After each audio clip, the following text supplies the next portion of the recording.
Hello everybody. I hope you can hear my voice very clearly because I am using some kind of an amplifier for my voice. So in this lecture I'm going to explain you about a topic called light matter interactions, and in this we will see how light gets uh, emitted or get absorbed in some kind of atomic system. So in this lecture we're going to actually show light as a photon. So that is pictorially we'll actually draw some kind of a sine wave like this and put an arrow in front of it. So this is how we denote our photon, and atom we're going to actually denote as a two-level system.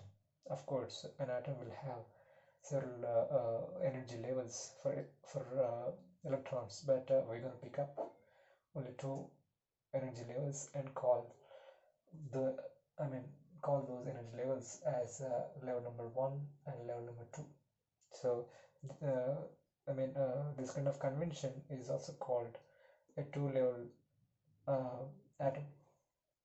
So primarily, as I said, we're going to consider three processes that are useful for the laser. For explaining the principle of laser. So the first one is absorption of light.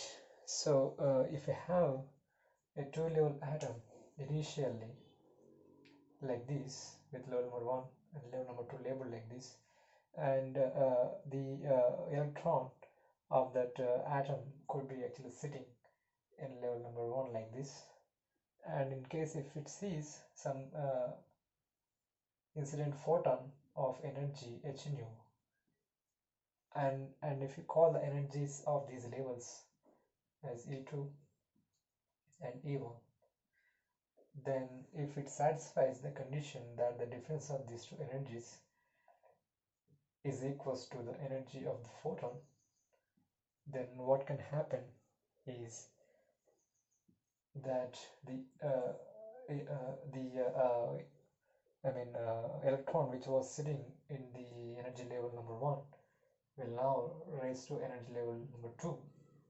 So that means the energy of the atom has got increased, and the energy of the photon is actually kind of absorbed in the atom, and that's why we call this process as absorption of light.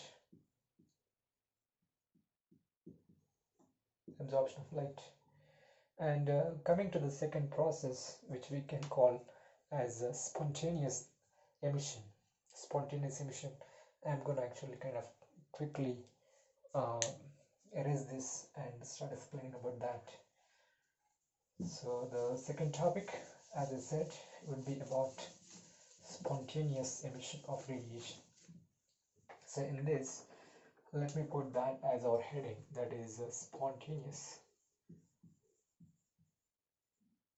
emission of radiation.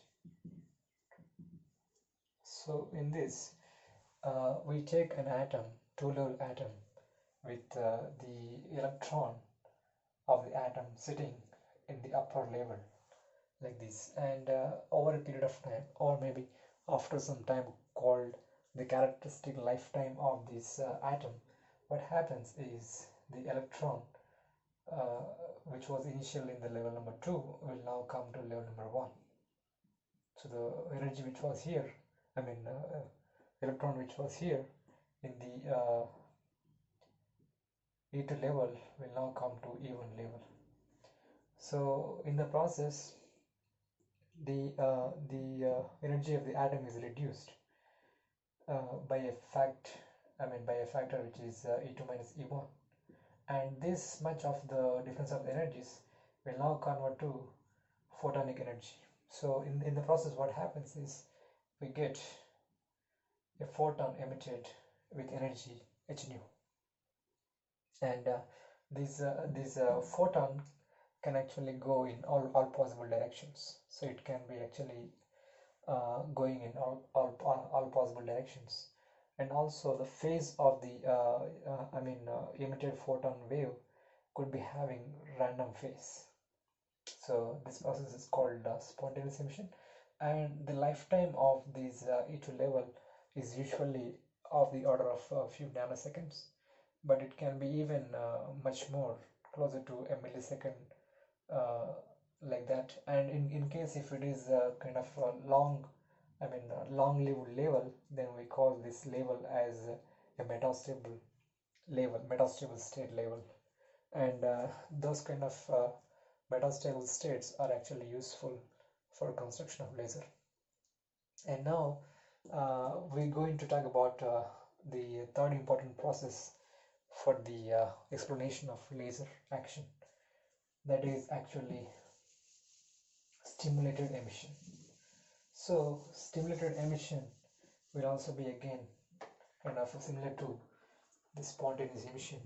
So let me put this heading first: stimulated emission of radiation. So in this again we're going to consider a 2-level atom like this, with the electron of the atom sitting in the upper level, and of course we again can take the energies of these levels as E1 and E2. And what can happen is, if this atom sees some incident photon of energy h nu, which is exactly equal to the difference of E2 and E1, then in that case what can happen is this photon can stimulate this electron to come down to the level number 1. So in the process what happens is the electron actually comes down to the lower level, and what can happen is, in addition to this incident photon, we're going to get another photon which is emitted by the atom. And the beauty of this process is that the phase of this photon and the phase of the incident photon and the emitted photon will be same, and the direction of the emitted photon is also same as the direction of the incident photon. So this is actually kind of the amplification process behind the construction of laser. So this is the beauty of this simulated emission, that if we are starting with one photon, we're going to get 2 photons here with same phase and same direction. So that's it, I think, in this lecture, and we'll continue with another lecture next time. Thank you.